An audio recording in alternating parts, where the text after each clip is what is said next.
Je suis Nouna, je suis OBM, mais depuis, oula, on est en 2024, donc on va dire 4 ans officiellement, peut-être un tout petit peu avant officieusement. Et avant ça, j'ai été donc assistante virtuelle pendant 3 ans à peu près, je crois. Donc depuis 2017, en tout cas, je tourne un peu dans le monde de l'entrepreneuriat. Et puis, ben, écoute, dans la vraie vie, j'ai 38 ans bientôt. Je suis maman de 2 enfants et je vis à Montréal depuis 3 ans maintenant. Je voulais être avocate au départ. Donc j'ai fait des études de droit et puis je voyais que vers la fin, obtenir la licence, ça devenait un peu plus compliqué. J'ai essayé de trouver des choses un petit peu plus simples, on va dire, à côté. Donc j'ai fait un BTS assistant notaire. Ensuite, j'ai fait je sais même plus comment ça s'appelle ça en France. C'est une sorte de licence, mais BTS en même temps. Je sais plus comment ça s'appelle. En étant assistante, enfin, responsable administrative, et ressources humaines. Donc, j'ai eu ce diplôme-là et puis ça m'a encore plus plongé justement dans ce côté assistanat. Donc, j'ai fait 2 CDD par là. Et puis, quand j'ai arrêté le CDD, je me suis dit, j'ai plus envie de travailler dans une entreprise.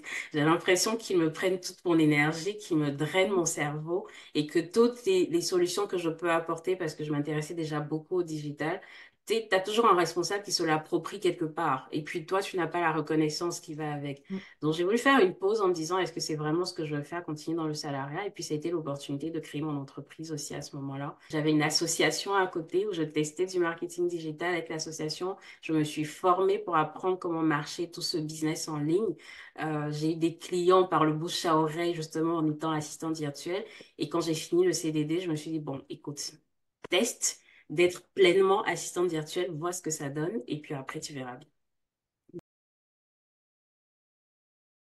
J'avais déjà, en fait, oui, une cliente quand j'étais assistante virtuelle à qui je disais, ben, ce que je suis en train de faire, j'ai l'impression que je peux t'apporter plus. Donc, elle a été ouverte, en fait, à ce que je change, justement, d'assistante virtuelle à OBM à ce moment-là, au moins pour tester avec elle. Et puis, je discutais à ce moment-là avec des OBM françaises. Il n'y en avait pas beaucoup à ce moment-là. Ben, c'était Sonia, justement, qui travaillait avec Baby Boss, notamment. Et puis, à un moment, elle m'a dit, oh, je viens de connaître quelqu'un qui s'appelle Amélie, qui lance Diopreneur. Ça a l'air d'être ce qu'on aurait recherché depuis longtemps, au lieu plutôt d'aller chez les Américaines et de dépenser 9 000 € en fait pour avoir une certification. Là, c'est du français et il a l'air d'avoir tout dedans. Donc, allons tester et puis voir ce que ça en est. J'ai 2 clients pour qui je suis pleinement OBM. Et le deuxième, en fait, c'est mon ancien employeur ici, le premier employeur chez qui j'ai été ici, pour qui j'ai travaillé, mais sur d'autres choses, qui savait ce que je savais faire à côté. Il m'a suivi aussi en disant, mais j'ai toujours besoin de toi, notamment sur cette partie digitale. Donc, je fais encore ça pour eux. Donc, une partie, tu sais, stratégie digitale de réseaux sociaux, d'infolettres, enfin, de newsletters, on dit ici infolettres. Euh, et puis, je travaille avec une équipe de graphistes et tout ça derrière pour leur fournir ce service-là. Mais on est de plus en plus en train d'aller vers des services purement d'OBM avec de la gestion de projet sur les nombreux projets qu'ils ont aussi, de plus en plus. De la gestion de données et d'analyse. Et pour ma deuxième cliente, mais qui est en France, là, je suis pleinement OBM. C'est une infopreneur et donc elle fait des formations en ligne notamment. Donc, on travaille sur ces projets. Je travaille avec elle sur ces projets-là. Et plus après, donc tu prends un petit peu de one shot, enfin, oui, ce C'est qu'on appelle. ça, c'est vraiment du one shot. C'est un peu soit du consulting rapidement, soit du one shot sur aller 2, 3 mois pour aider de moins en moins sur de la gestion de projet, plus sur de la mise en place de systèmes et de process. J'aime les systèmes, j'aime aller en rédiger et puis trouver la bonne mécanique derrière justement qui va bien matcher soit avec le client, soit avec l'équipe qui est là en place, comment tout s'imbrique vraiment dans tout ça. C'est mon kiff là. Et puis ben, l'automatisation, ça va un peu de pair en fait finalement parce que quand tu trouves finalement le bon système, que tu rédiges les bons processus avec, tu cherches tout de suite en fait comment aller plus vite, comment être plus efficace, plus efficient. Et puis, c'est par les outils, donc tu vas chercher à automatiser. Donc, tout ça, c'est un peu lié, mais c'est vraiment ça. Système, process, automatisation, c'est vraiment les choses que j'aime le plus faire, vraiment. Je suis gentille, mais en fait, je dis gentille, mais je peux englober ça dans tu sais, de l'empathie. Mm. Je pense que ça fait partie des choses en fait qui aident justement avec les clients à pouvoir être là. Et puis, c'est un peu en demi-teinte en fait parce que tu es là en même temps pour soutenir, mais vraiment beaucoup, à la fois dans les projets, pour ralentir aussi dans les projets. Et puis l'autre côté, c'est que tu absorbes aussi toutes tes émotions pour que la personne s'apaise pour aller sur autre chose. Et ça, c'est compliqué dans le sens où, tu sais, la plupart des OVH, je pense 99%, on est des grandes introverties et puis on a du mal avec nos propres émotions. Donc, absorber les émotions des autres et des clients, c'est encore plus compliqué là pour les sortir après. Mais je trouve que c'est un super pouvoir quand même, mine de rien. Et puis, ben oui, je vais revenir sur mes systèmes et process. Oui, c'est un super pouvoir. C'est un super pouvoir, en fait, de je sais pas, il faut trouver un terme pour ça, là. Dès que quelqu'un te dit un truc, tu réfléchis déjà en, OK, comment je fais le puzzle derrière? Dès qu'on sort une phrase, même si c'est pas un projet, dès qu'on te dit une phrase, tu es tout de suite en train de dire, OK, je vais faire comme ça, on va chercher tel outil, alors, avant même que la personne finisse sa phrase. Oui. Donc, oui, c'est un super pouvoir aussi quelque part. Mm. Ça. Et puis, oui, je dirais vraiment ces deux-là, tu sais, ce côté humain de la chose et puis ben, le côté structure, finalement, on a besoin des deux pour les imbriquer de la bonne façon. Justement, en écoutant des podcasts américains, on te disait, c'est quoi l'évolution justement après être assistant virtuel? C'était soit tu passes en agence, tu crées ton agence d'assistant virtuel, soit tu deviens formatrice d'assistant virtuel, soit justement tu deviens OBM. Donc, à ce moment-là, je savais ce que ça voulait dire, mais je n'avais pas de modèle en francophonie, ou en tout cas en France en particulier, pour me dire, ah oui, c'est vraiment ça là. Donc, je pense que c'était déjà bloquant de se dire, je suis en train de suivre un truc, mais c'est pas un modèle qui existe ici. Tu sais. Donc, quand tu vas en parler, personne ne va t'écouter. Mm. Donc, c'était déjà bloquant à ce niveau-là. Mais je pense que c'est plus par rapport à ça. Et puis, oui, la formation, forcément. Il n'y a pas de formation spécifique OBM francophone accessible dans laquelle en fait je peux m'identifier et me dire ok c'est bon je l'ai fait il y a un truc qui est écrit en fait qui est clair un certificat qui dit que je suis OBM donc le fait de l'être un peu mais pas trop je te dis ok ça va venir au fur et à mesure mais si je l'affiche aussi, il y a un peu cette peur de l'après. Si je l'affiche comme ça et qu'il y a quelqu'un qui sait exactement ce que c'est à ce moment-là, qui vient me contacter, est-ce que je serais capable même déjà, un, de me vendre comme une vraie OBM et d'appliquer les tarifs qui vont avec? Et puis, en deuxième, est-ce que je serais capable de vraiment réaliser, exécuter en fait le travail derrière?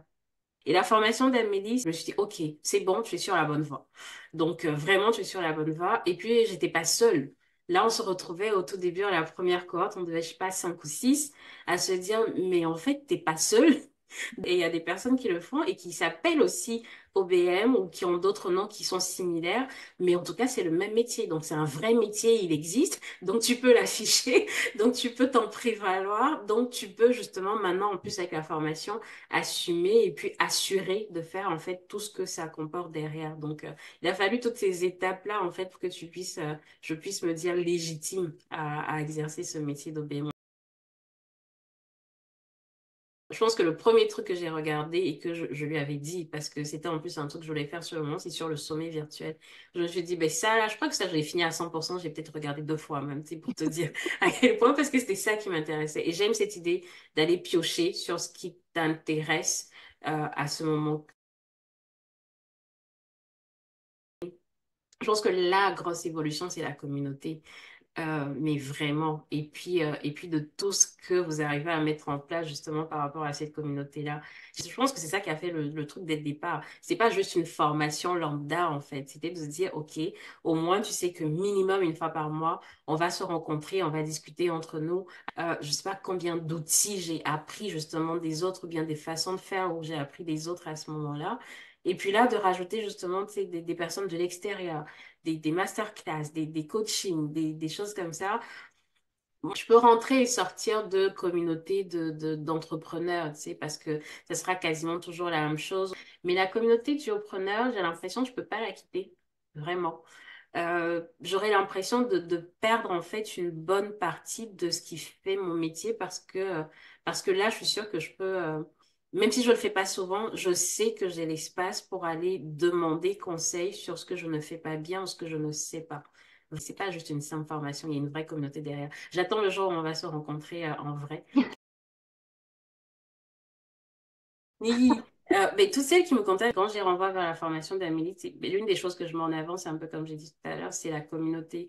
De dire, en fait, tu n'es pas seul une fois que tu rentres dans cette formation-là. C'est pas une formation lambda. C'est pas genre, j'arrive, je prends une semaine ou 2 semaines, je fais tous les cours. Tu peux le faire aussi. Tu peux batcher ça comme tu veux.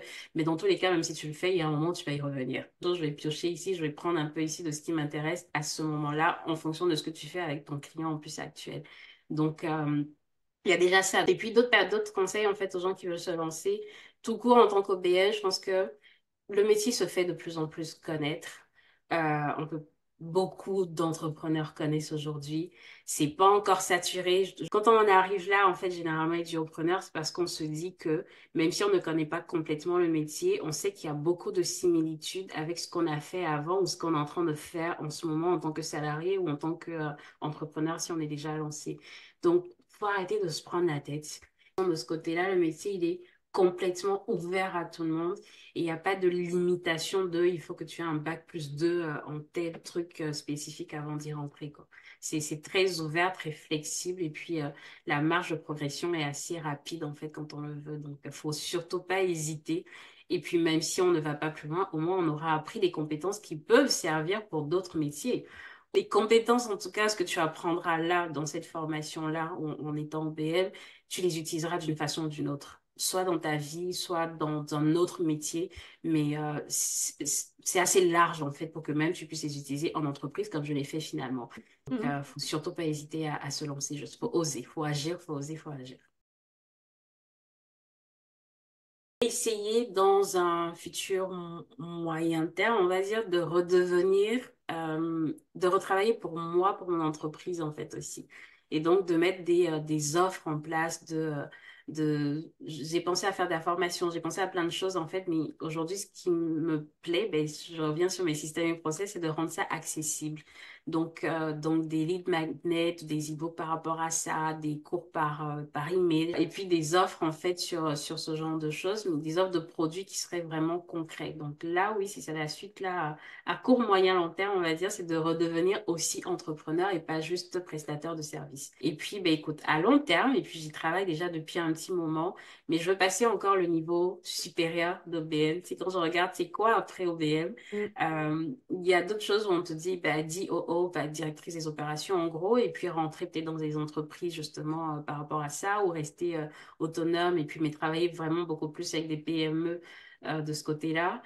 Et où, et je suis entre les deux, créer une agence d'OBM, d'assistante virtuelle, en tout cas une agence de services qui pourrait aider encore les entrepreneurs et avec qui, enfin, dans laquelle je pourrais m'entourer de plusieurs collaborateurs, justement de plusieurs métiers, mais particulièrement des assistantes virtuelles, des OBM. Donc, c'est vers ce modèle agence, en fait, que je suis en train d'aller. Et j'aimerais beaucoup aller vers ça. Donc, je suis en train d'y travailler pour. Ça, c'est le projet de toute une vie, j'ai envie de dire. Je veux qu'il y ait ce vrai côté humain, justement, qu'il y a dedans aussi. Donc, je prends le temps de construire les choses comme il faut, d'aller chercher les bons conseils et puis de pouvoir travailler avec les bons collaborateurs aussi par la suite.